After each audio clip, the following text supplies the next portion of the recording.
नमस्कार, आप देख रहे हैं सी न्यूज भारत और मैं हूं आपके साथ आकांक्षा यादव। वक्त हो चुका है न्यूज बुलेटिन का, तो चलिए निगाह डालते हैं इस वक्त की खास खबरों पर। आगरा जिले में श्री कैलाश महादेव मंदिर पर जन कल्याण हेतु 108 दिव्य हवन का आयोजन किया गया, जहां इस दौरान श्री हनुमान चालीसा के 11 पाठ पंडित मनीष शर्मा के द्वारा किए गए। महंत गौरव गिरी और समाजसेवी मदन मोहन शर्मा के हवन में आहुतियां देकर श्री कैलाश महादेव और श्री हनुमान जी से जन कल्याण की प्रार्थना की है। उनका कहना था कि हवन की आहुतियों से वायुमंडल शुद्ध होगा। हनुमान चालीसा का पाठ करके इस महामारी से छुटकारा दिलाने की प्रभु से प्रार्थना की गई है। हर हर महादेव। मैं महंत गौरव गिरी कैलाश मंदिर से। आज जो है कैलाश मंदिर पर एक कुंड यज्ञ का आयोजन किया गया एवं कोरोना काल को देखते हुए जन कल्याण के लिए हवन कराया गया। हनुमान चालीसा का 11 बार पाठ किया गया एवं पंडित मनीष शर्मा द्वारा, अंतर्राष्ट्रीय जो गायक हैं, उनके द्वारा किया गया। कहाँ बोल? मेरा नाम डॉक्टर मदन मोहन शर्मा है। आज प्राचीन कैलाश मंदिर के प्रांगण में यमुना के तट पर पंडित मनीष शर्मा जी द्वारा जन कल्याण के लिए 11 पाठ हनुमान चालीसा के किए गए। उसी के साथ हवन किया गया और विश्व कल्याण और जो स्वास्थ्य और सुख समृद्धि की प्रार्थना की गई और उसी के तहत आज हवन का कार्य। आगरा से सी न्यूज संवाददाता अनुज उपाध्याय की रिपोर्ट। यूपी के बुलंदशहर के खुर्जा कोतवाली के अंतर्गत मोंडा खेड़ा गांव है, जहां दबंग द्वारा पेट्रोल डालकर युवती को जिंदा जला दिया गया, जिसके बाद उपचार के दौरान पीड़िता की मौत हो गई। वहीं बुलंदशहर पुलिस का कहना है कि युवती का आरोपी के बड़े भाई के साथ प्रेम प्रसंग का मामला था, लेकिन परिजनों की माने तो उन्होंने इस घटना को चुनावी रंजिश करार दिया है। परिजनों का आरोप है कि युवती के पिता हाल ही में बीडीसी का चुनाव जीते थे, जिसमें आरोपी का बड़ा भाई और डीडीसी के चुनाव के लिए खड़ा हुआ था, जो कि हार गया। इसी की खुंस निकालते हुए उसने युवती को गोबर उठाने के बहाने से अपने घर पर बुलाया और गेट बंद करके पेट्रोल डालकर जिंदा जला दिया और आरोपी मौके से फरार हो गया।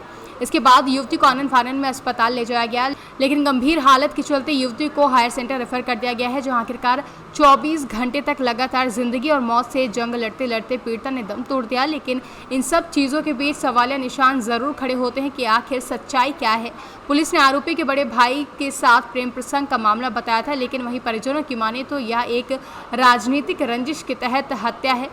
परिजनों में इतना आक्रोश भरा हुआ है कि उनकी पुलिस तक से भी नोकझोंक हो गई और पीड़ित परिवार लगातार न्याय की गुहार लगा रहा है। क्या नाम है आपका? मेरा नाम है। आपकी बहन से जो घटना हुई है, क्या पूरा मामला है? पूरा मामला ये है, हम तो यहाँ रहते नहीं है, हम रहते हैं गाजियाबाद। पापा और बहन रहती हैं। पापा भी बीडीसी का इलेक्शन जीते हैं, तो वो दूसरी पार्टी हारी हुई है सामने वाली, तो उसे फोन के आवाज मार के यहीं से बुलाया, मीनू गोबर उठवा दे। वो गोबर उठवाने गई है तो गेट बंद कर लिया, अंदर घुसते ही उसमें पेट्रोल डाल कर आग लगा दी है और ये कहा तेरा बाप नहीं जीतना चाहिए था, मेरा भाई जीतना चाहिए था। ताऊ कर लगा एक ही बात से दोनों खड़े हुए थे वो। और हम ये कहना चाहते हैं, या तो हमें इंसाफ मिले, जैसे हमारी बहन के साथ हुआ वही उसके साथ हो। अगर वो नहीं होगा तो हम हथियार उठाएंगे विकास दुबे की तरह दोबारा। ये ध्यान रखना, यूपी में एक विकास दुबे वो था, गलत करता था, दूसरा मैं हथियार उठाऊंगा, किसी को नहीं बख्शूंगा, एक को भी नहीं। तो अब तक पुलिस प्रशासन ने क्या कार्रवाई की है? हमें कुछ नहीं पता अभी तक क्या हुआ क्या नहीं। आगे बैठ जाते हैं, हमें अभी नहीं पता। बस हमें पता लगे वो भी रात जो पुलिस वाले वहाँ पहुंचे थे, उन्होंने बयान लेने के लिए गए, बयान वहाँ पे नहीं लिए गए, तो डॉक्टरों ने बोल दिया अभी इस हालत में वो है नहीं बयान देने के लिए। तो बयान फिर उन्होंने लड़की के बयान नहीं लिए और ना ही डॉक्टरों से साइन करवाए, बयान देने लायक नहीं है, आप साइन कर दो, ऐसा कुछ भी नहीं लिया उन्होंने।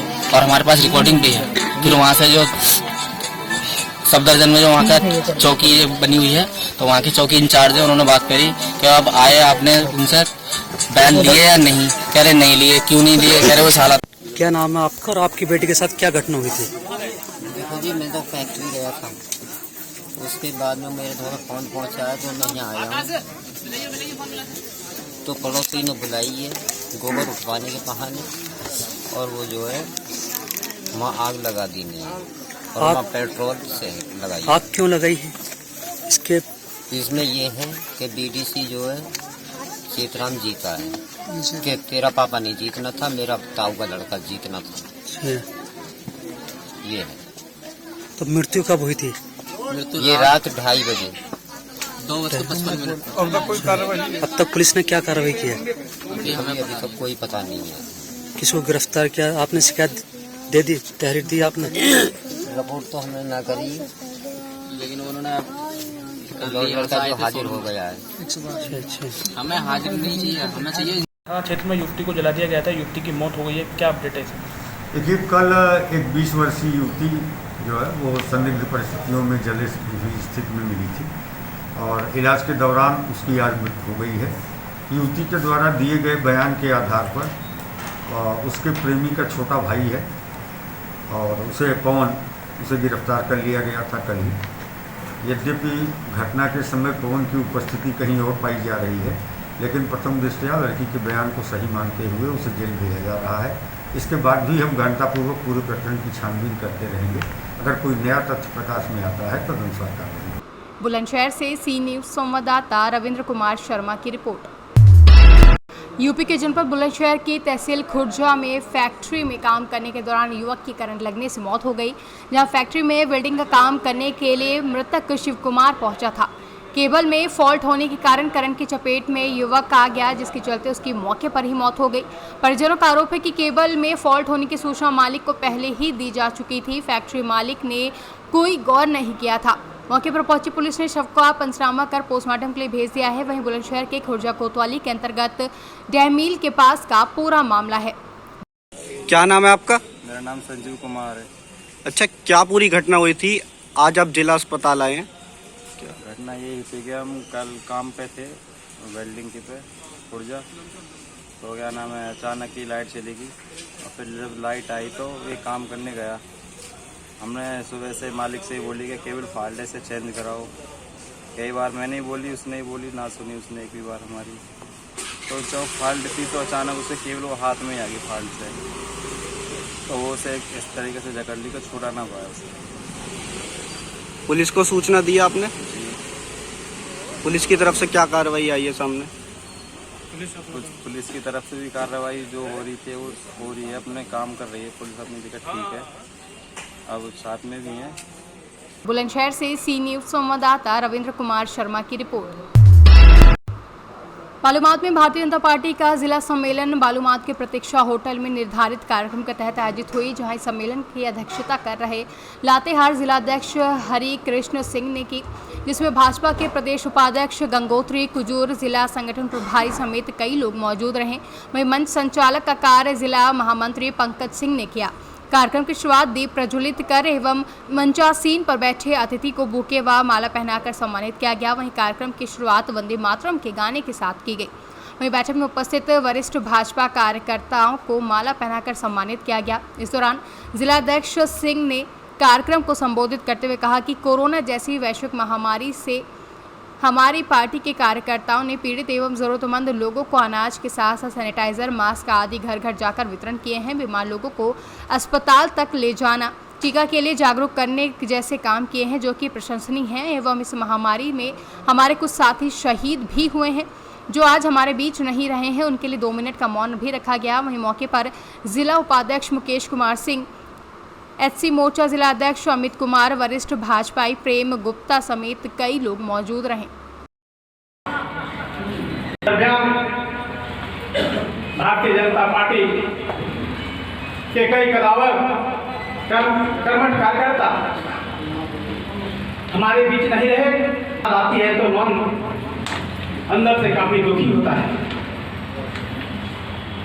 और खुशी इस बात की भी होता है कि भारतीय जनता पार्टी के कार्यकर्ताओं में इतनी क्षमता है। मैं तो देखा हूं कि जब हर कोई घर में दुख का होता था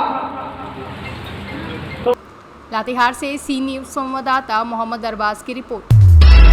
दोस्तपुर सुल्तानपुर थाना अंतर्गत पलिया देवापुर में जन सुविधा केंद्र चलाने वाले को शुभम पांडे को अज्ञात बदमाशों ने गोली मार दी, जिससे घायल युवक को सामुदायिक स्वास्थ्य केंद्र में पहुंचाया गया, जहां उसकी मौत हो गई।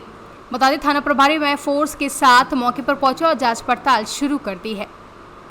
इसके बाद तत्काल वो लोग आए, दोनों हमारे ऊपर, उसके ऊपर जो है सटा दी बंदूक सटा के पैसा तो हमारे हाथ में तो पैसा पहले से था।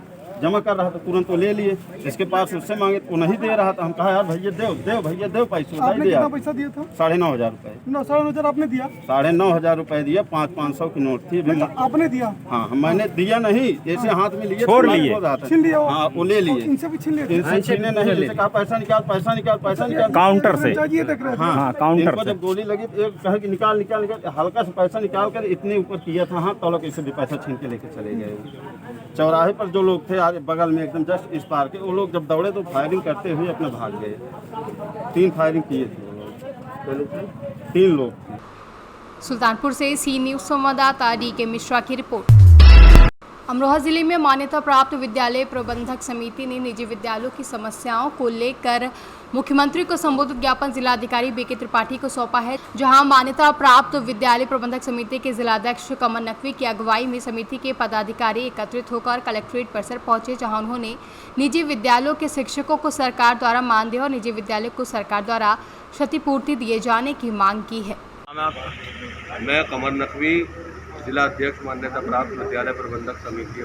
बताइए आज जो DM साहब को ज्ञापन दिया। आज हम लोगों जो है मान्यता प्राप्त विद्यालय प्रबंधक समिति के लोग जो है वो जिलाधिकारी महोदय से मिले और उनसे मिलकर माननीय मुख्यमंत्री के नाम एक ज्ञापन दिया है हम लोगों ने कि पूरे प्रदेश में कक्षा 1 से 8 तक के स्कूल जो है वो लगभग 1.5 साल से बंद है, जिससे विद्यालयों के शिक्षकों के सामने रोजी रोटी का संकट आ गया। तो हमने माननीय मुख्यमंत्री जी से ये मांग की है कि जल्द से जल्द जो है वो मान्यता प्राप्त विद्यालय खोले जाए। इसके अलावा जो है वो हमने बच्चों का भी बहुत मतलब जो है वो पढ़ाई का नुकसान हो रहा है। हमारी ये भी मांग है कि खोल लेंगे स्कूल तो बच्चे भी अपने जो है वो स्कूल में पढ़ाई करेंगे। बाकी विद्यालयों को क्षतिपूर्ति दी जाए। विद्यालय में जो इतने दिन से जो है बिजली के बिल आ रहे हैं, बहुत बिजली के बिल आ रहे हैं और स्कूल बंद पड़े हैं, तो हमारी ये भी मांग है कि जब से विद्यालय बंद है बिजली के बिल भी माफ़ किए जाएं। तो हमारी इन सभी मांगों को लेकर आज हमने DM साहब को ज्ञापन दिया है माननीय मुख्यमंत्री के नाम। तो हमें उम्मीद है कि हमारे अमरोहा से सी न्यूज संवाददाता गौरव श्रीमाली की रिपोर्ट। पश्चिमी चंपारण नरकटियागंज शिकारपुर पुलिस ने गुप्त सूचना के आधार पर छापेमारी करते हुए नगर के कुष्ठ आश्रम के समीप से 2 पिट्ठू बैग में रखे 8 PM 180 ml की 270 पीस 2 बोतल रॉयल स्टिक विदेशी शराब बरामद की है। हालांकि इस दौरान कोई कारोबारी पकड़ में नहीं आ सका। मामले में प्रशिक्षु DSP से शिकारपुर थानाध्यक्ष सद्दाम हुसैन ने बताया कि गुप्त सूचना मिली थी कि ट्रेन से भारी मात्रा में शराब की खेप उतारी जा रही है। गुप्त सूचना के आधार पर शिकारपुर पुलिस ने छापेमारी की, जहां इस दौरान लावारिस हालत में रखे 2 पिट्ठू बैग में रखे शराब बरामद किया गया है, जहां हालांकि शराब कारोबारी भागने में सफल रहे हैं। बेतिया से कैमरा पर्सन शेख फखरुद्दीन के साथ विनोद कुमार की रिपोर्ट। यूपी के बुलंदशहर में भारतीय किसान यूनियन के कार्यकर्ताओं ने आज कलेक्ट्रेट में आकर प्रदर्शन कर नारेबाजी की, जहां कार्यकर्ताओं ने जिला अधिकारी कार्यालय पहुंचकर ज्ञापन सौंपा है। भाकियू के जिलाध्यक्ष धर्मेंद्र सिंह ने बताया कि शासन के आदेशों के अनुसार किसानों का गन्ना भुगतान 15 दिन के अंदर किया जाना था, लेकिन अभी तक भुगतान की कोई राशि सामने नहीं आई है। 1,57,00,000 का गन्ने का भुगतान नहीं हुआ है, गेहूं का भी भुगतान नहीं हुआ है, जिससे किसान लगातार परेशानी का सामना कर रहे हैं। जल्द से जल्द किसानों का गन्ना व गेहूं का भुगतान किया जाए। पेट्रोल डीजल की बढ़ती कीमतों को लेकर कहा कि सरकार को पेट्रोल डीजल की कीमतों में लगातार हो रही वृद्धि में कमी करनी चाहिए और GST के दायरे में लाना चाहिए। क्या नाम है आपका? मेरा नाम ठाकुर धर्मेंद्र सिंह है। आज है कलेक्ट्रेट में आप आए हैं, क्या शिकायत है? क्या किसान आज की डेट में इतना परेशान है, बेरोजगार हो गया है।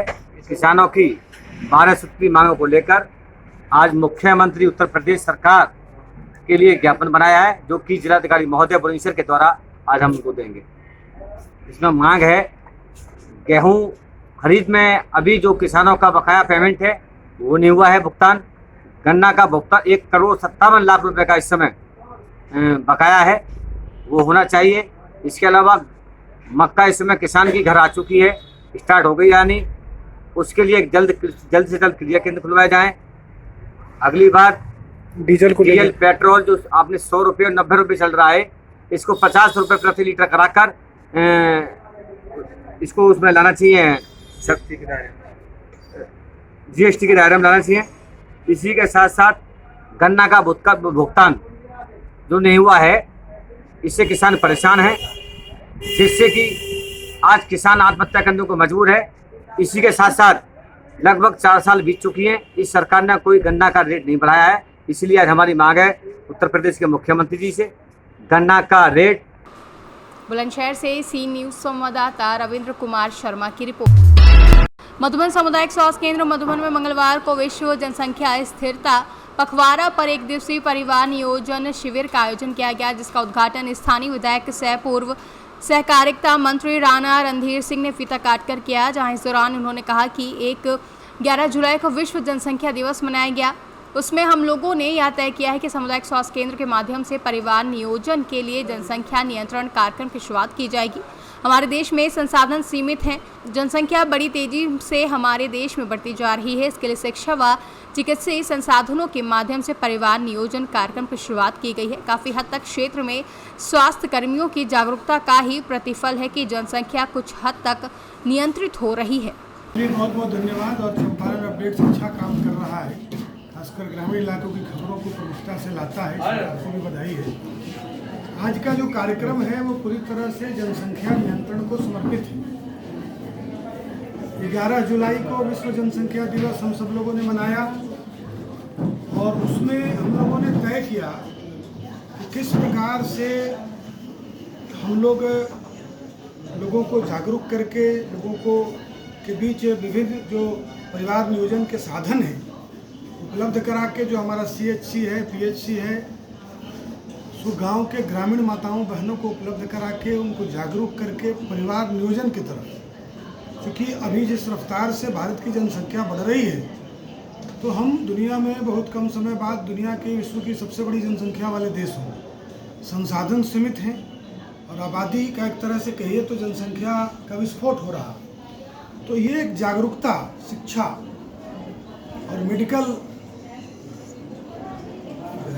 उपकरणों के माध्यम से हम सब लोगों का एक सामाजिक दायित्व भी बनता है कि जनसंख्या नियंत्रण में हम सब एक दूसरे को जागरूक करें और अपना योगदान भी करें, क्योंकि देश को, भारत को विकासशील देश है, इसको और विकसित करना है। सबके लिए शिक्षा हो, सबके लिए स्वास्थ्य हो, सबके लिए संसाधन हो। इसके लिए ज़रूरी है कि जनसंख्या हमारा नियंत्रण में रहे और इसी के निमित्त ये कार्यक्रम आज आयोजित है, जिसमें मधुबन CHC की सभी आशा बहनें, यहाँ के प्रभारी डॉक्टर इंद्रजीत प्रसाद समेत सभी डॉक्टर आज इस जागरूकता अभियान में 1 दिन का शिविर रखा है।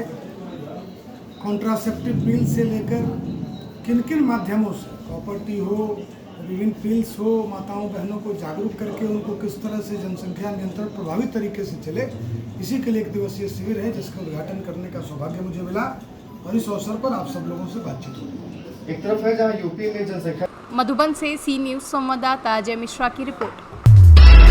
खबर मुजफ्फरपुर के बंदरा की है, जहां प्रखंड मुख्यालय के सभागार में जनप्रतिनिधि एवं प्रखंड कर्मियों के द्वारा मंगलवार को विदाई सह सम्मान समारोह का आयोजन किया गया, जिसमें स्थानांतरित प्रखंड विकास पदाधिकारी अलख निरंजन की विदाई तथा नव पदस्थापित अंचल अधिकारी ज्योति लता रानी का स्वागत किया गया, जहां विदाई सह सम्मान समारोह में प्रखंड कार्यालय में कर्मी व जनप्रतिनिधियों द्वारा अंगवस्त्र, चादर व माला पहनाकर स्थानांतरित को विदाई एवं नव पदस्थापित का स्वागत किया गया।